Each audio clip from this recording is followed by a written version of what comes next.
वज़ीर आज़म इमरान खान का कराची का अहम दौरा। वज़ीर आला मुराद अली शाह की मुलाकात। इमरान खान ने सिंध में आईजी तब्दील करने की दरख्वास्त मंजूर कर ली। वर्किंग रिलेशनशिप बेहतर बनाने पर इत्तेफाक। गवर्नर सिंध इमरान इस्माइल भी मुलाकात में शरीक हुए। इमरान खान की किंगरी हाउस में पीर पगारा से भी मुलाकात होगी। कराची में कामयाब जवान प्रोग्राम के तहत नौजवानों में चेक तकसीम करेंगे।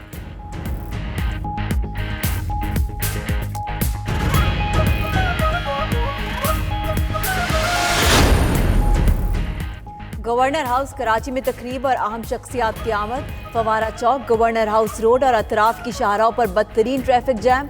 गवर्नर हाउस के अतराफ में गाड़ियों की कतारें। तकरीब में मदऊ कई शख्सियात भी ट्रैफिक जैम में फंस गए।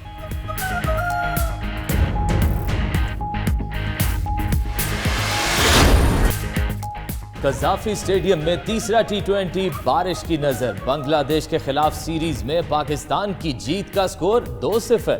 आज बारिश के बायस एक गेंद भी नहीं फेंकी जा सकी। ऑनलाइन टिकट्स खरीदने वालों को पैसे वापस करने का फैसला। उधर Babar Azam man of the series करार। टी20 रैंकिंग में पाकिस्तान की नंबर 1 पोजीशन बरकरार।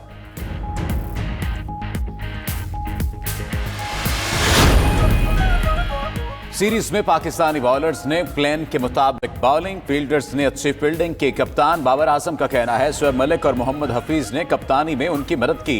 हेड कोच मिसबाह उल हक ने कहा सीरीज जीतने से टीम का एतमाद बढ़ा। बांग्लादेशी कप्तान महमूदुल्लाह बोले पाकिस्तानी बॉलर्स ने इख्तितामी ओवर्स में अच्छी गेंदें की। सिक्योरिटी बेहतरीन थी। सीरीज में एंजॉय किया।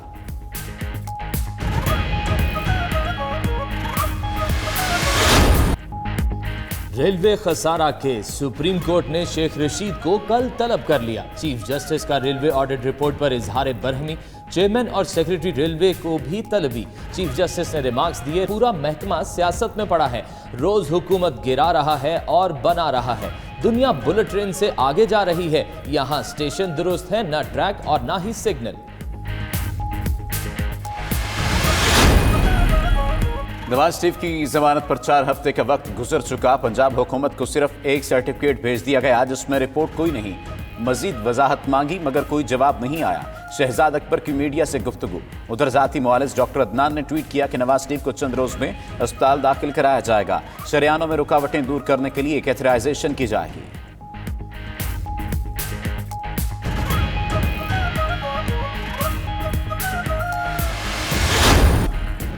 दस बरस में कौम के टैक्स का खरबों रुपया बैरूनी दौरों पर उड़ाने का इंकशाफ। वजारत खारजा ने काबीना अरकान को तफसीलात भेज दी।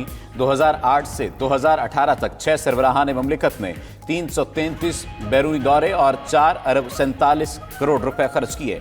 नवाज शरीफ के 92 दौरों पर 1 अरब 83 करोड़ खर्च हुए। सबसे ज्यादा आसिफ जरदारी ने 134 गैर मुल्की दौरे किए। 1 अरब 42 करोड़ खर्च हुए। अखराजात इलाज मुआवजा भी शामिल। अपोजिशन ने ट्रांसपेरेंसी इंटरनेशनल की रिपोर्ट पर लुटियां डाली।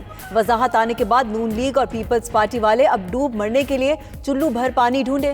फयाजुल हसन चौहान के वार। मजीद बोले कि अब नौकरियां देने और महंगाई खत्म करने का वक्त आ गया।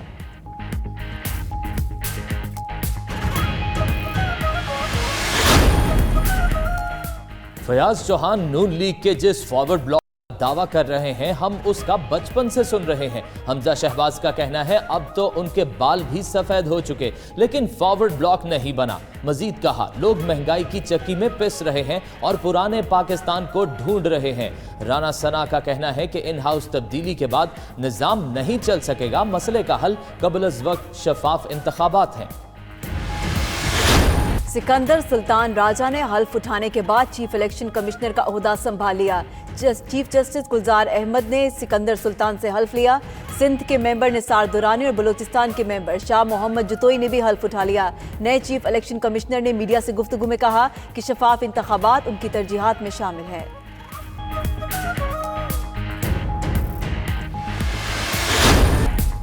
मुल्क भर में मतला फिर अबर आलूद। मैदानी इलाकों में बारिश, बालाई इलाकों में पहाड़ों पर बर्फबारी। कोयटा, ज़ियारत और कल्लात समेत बलूचिस्तान के कई इलाकों ने फिर सफ़ेद चादर ओढ़ ली। लाहौर समेत पंजाब और खैबर पख्तूनख्वा में भी बादल बरसने लगे। कराची के इलाके गुलशन इकबाल और एतराफ में धूप के दौरान भी बूंदाबांदी। इस वक्त नाज़रीन को बराह रास्त लिए चलते हैं। फिरदौस आशिक कमान जो है इस वक्त मीडिया टॉक कर रही हैं। जब अपना आईनी किरदार अदा करेंगी और हर हुकूमत अपने अपने उस आईनी रोल के अंदर रह के अवाम के मसाइल का तदारक करेगी तो पाकिस्तान जो है वो हकीकी मंजिल की तरफ जाएगा। वज़ीर आज़म पाकिस्तान इस हकीकत से आगाह हैं कि कराची कारोबारी जो आपके प्रपोजल्स, प्रोजेक्ट्स और सरगर्मियाँ उनकी जन्मगाह है और कराची पाकिस्तान के मुआशी इंडिकेटर्स को इम्प्रूव कराने, बेहतर बनाने और दुनिया भर में पजीराई दिलवाने में एक कलीदी किरदार अदा करता है। कराची से जो कारोबारी और सरमायाकारी के लिए आवाज़ उठती है उसकी गूंज जो है वो पाकिस्तान में सुनाई देती है। तो कराची की कारोबारी कम्युनिटी की नब्ज़ को जांचना और उसके मुताबिक इन्वेस्टमेंट अपॉर्चुनिटीज़ को एक्सप्लोर करना पूरे पाकिस्तान के कारोबारी हजरात की हमेशा निगाहें मरकूज रहती हैं कराची वालों की तरफ। तो आज वज़ीर आज़म पाकिस्तान से कराची की जो कारोबारी कम्युनिटी मिली है और वज़ीर आज़म की मईशत को बेहतर बनाने और ईज़ ऑफ डूइंग बिजनेस के हवाले से उठाए गए जो इक़दामात हैं उन पर उन्होंने मुकम्मल एतमाद का इजहार किया है। और वज़ीर आज़म पाकिस्तान ने एक दफ़ा फिर मईशत के इस्तेहकाम को अवाम के रिलीफ के साथ जोड़ा है कि वो तमाम कारोबारी हजरात जो बैरून मुल्क बैठे ओवरसीज़ पाकिस्तानी हैं या पाकिस्तान भर से जो मुख्तलिफ ममालिक के साथ जुड़े वो बैन अल-अक़वामी कंपनीज़ हैं जो किसी न किसी पाकिस्तानी के ज़रिए जेवी करके पाकिस्तान में इन्वेस्टमेंट लाना चाहती हैं, तो उनको भरपूर तावन का यकीन दिलाते हुए एक दफ़ा फिर इस अहद को दोहराया कि पाकिस्तान की मौजूदा हुकूमत कारोबार के लिए साजगार माहौल पैदा करने के लिए पुरज़म है और इस ख्वाब को जो कराची की तरक्की के साथ जुड़ा पाकिस्तान की खुशहाली का ख्वाब है उसको हकीकत में बदलने के लिए दिन रात कोशां है। कारोबारी बरादरी का वज़ीर आज़म पाकिस्तान की क़यादत और पॉलिसियों पर एतमाद हमारी मुल्की मईशत के दुरुस्त सिमत पर गामज़न होने का वाज़िया सबूत है।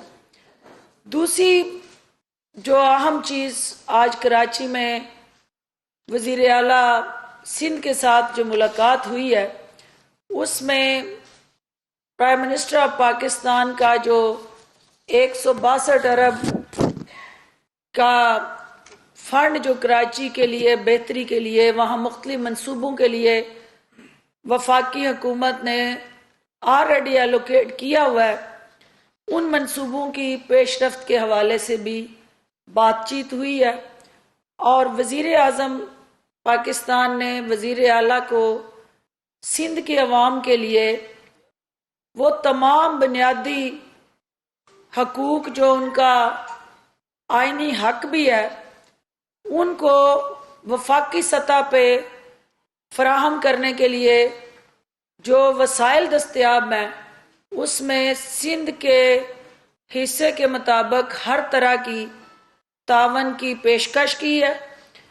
और इसके साथ साथ चूँकि पाकिस्तान की तरक्की कौमी मफाद के तहफ़्फ़ुज़ और अवामी खुशहाली के एजेंडे पर हम सब एक हैं और सिंध को मसाइल और करप्शन से पाक करना और अवाम की तरक्की और वफाक पाकिस्तान को मजबूत बनाने का जो वजीर आज़म पाकिस्तान का ख्वाब है उसको उन्होंने फिर दोहराया और तवक्को जाहिर की कि सिंध के अंदर जो हमारे अदारे हैं वो फ़ाल होंगे